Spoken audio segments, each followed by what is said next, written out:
Do you wanna know? Well, I've been thinking about you, and I think I have to listen, because the sun is up, it's a beautiful day. My beginning will be as bright as the sun. Come, won't you come along? And it feels so bright, it's like luck is raining on me. Go and follow your heart, doesn't matter how far.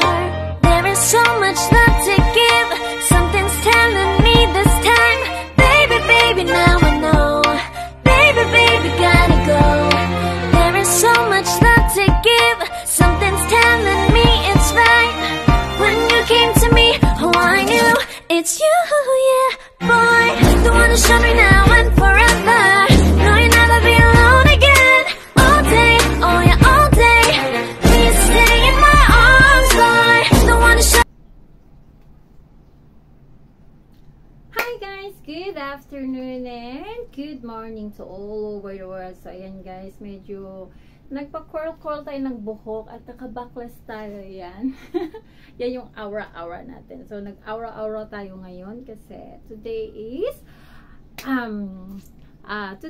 is very special day, not only for me but of course with my honey Simple Dreamer. Ayan, so today is celebrating namin yung aming first anniversary as a couple. O, diba parang kailan lang na nakilala ko siya sa Whitey World, na sa isang high ko lang ay napakilig siya, napakilig. So yun na nga, ngayon ay isang taon na kaming magkaaway.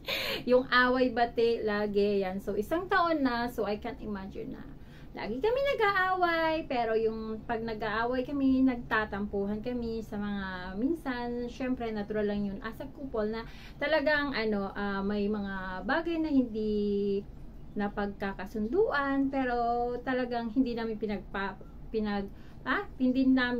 pinapatagal yun at nagkakausap din kami ng mga ilang oras. So, diba?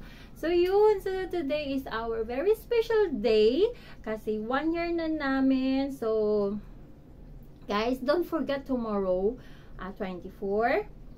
The Sunday yun, 11 AM. So, may mga konting palaro kami. Yung mga palaro pala namin, yun?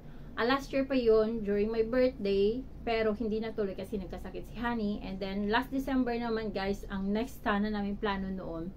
Nagkasakit din siya, and then busy na kami. And then, ngayon lang kami nagkaroon talaga ng time na eto. So, ito na nga sinabi namin na ngayon na kami magpalaro. And then, during our first anniversary as a couple. So, ayun, don't forget tomorrow guys, napunta kayo.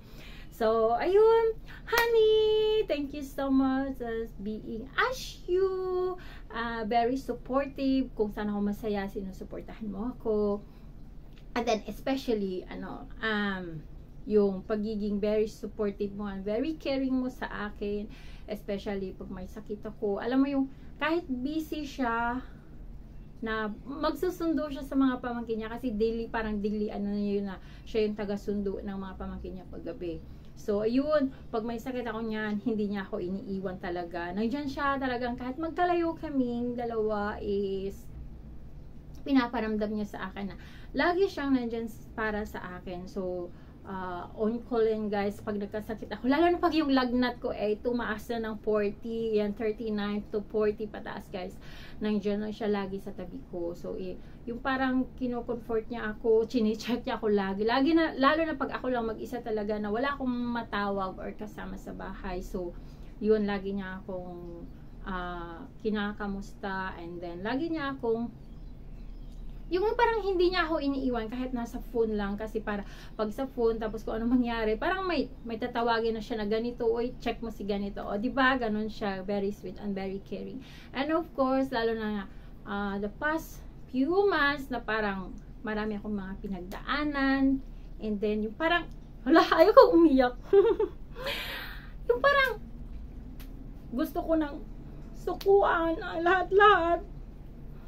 So, akala nga ng mga nakakasalamuhan natin sa Whitey World is okay lang tayo kasi nakakangiti tayo, nakakapag-joke tayo, hindi nila alam na minsan yung ibang tao dyan may mga pinagdadaanan. So parang ang YT kasi is parang naging stress reliever siya sa akin, especially malayo ako sa family ko, sa mga mahal ko sa buhay. So marami akong na meet na mga tao dito sa YT world. So yun, so dumating yung mga panahon na hindi ko mapigilan, as in dumating yung mga panahon na yung parang gusto mong sukuan ang lahat-lahat, parang ayaw mo na ganito, parang tapos sinasabi na lang lagi ni Honey na dito lang ako, basta dito lang ako lagi.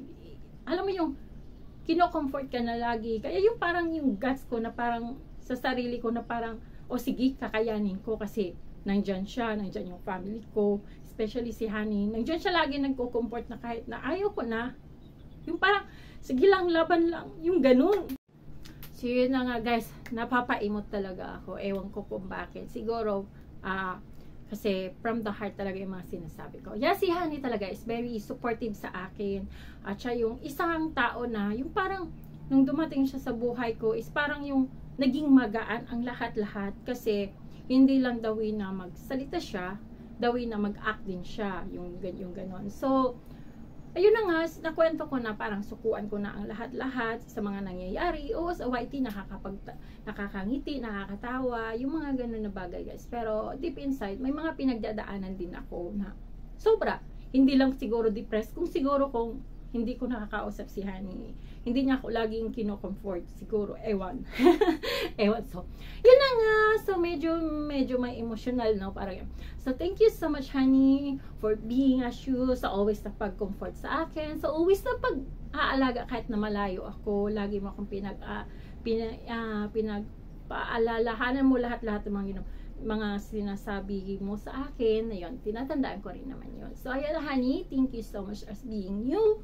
So, sa isang hi ko lang sa LS mo na hindi mo kilala kung sino ako, at hindi ko rin naman kilala kung sino ka, so, isa-isang hi ko pala napakilig ka. So, ayan, so, hindi natin alam na ang bilis ng panahon, diba? 1 year na agad tayo as being couple, diba?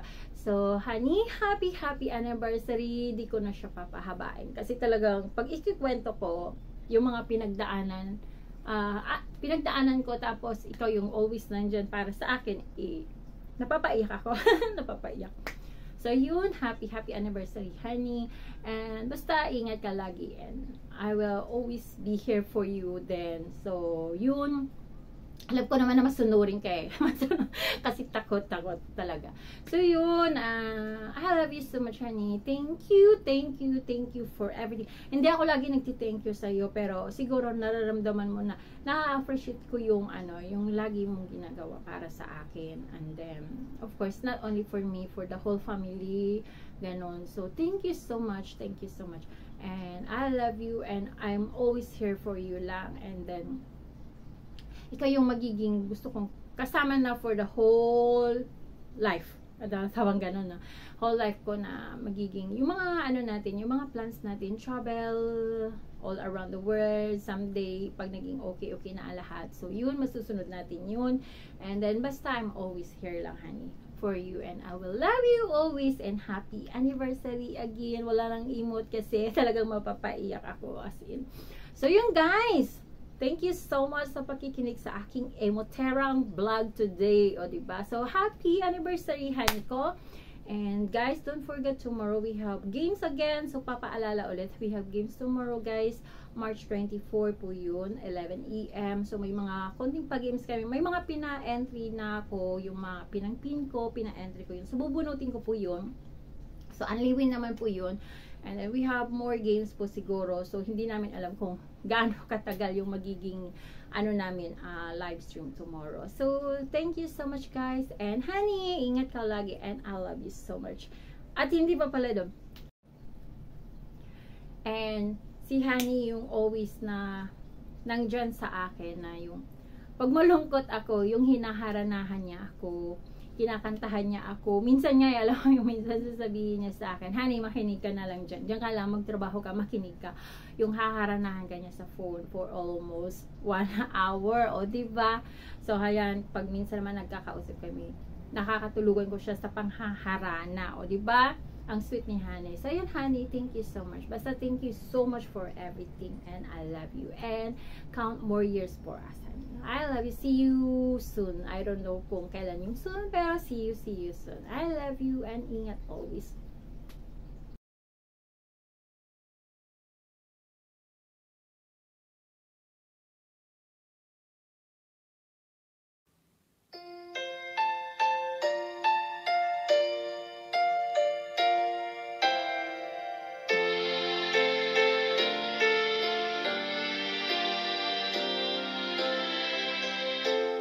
Ang pangarap ko'y nagmula sa'yo, sa iyong ganda ang puso'y di makalimot. Tuwing kapiling ka, tanging nadarama ang pagsilip ng bituin sa iyong mga mata.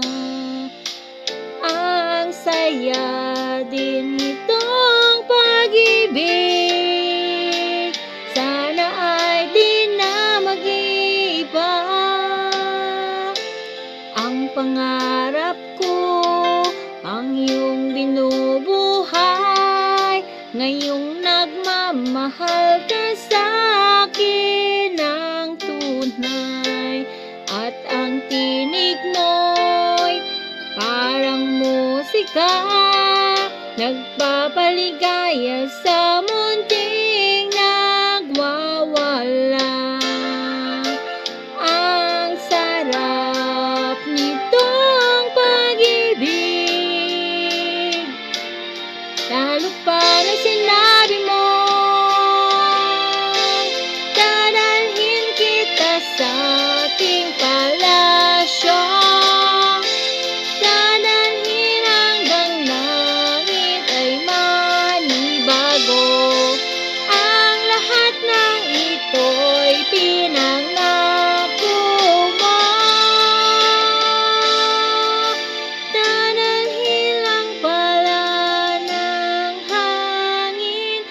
Pangarap ko,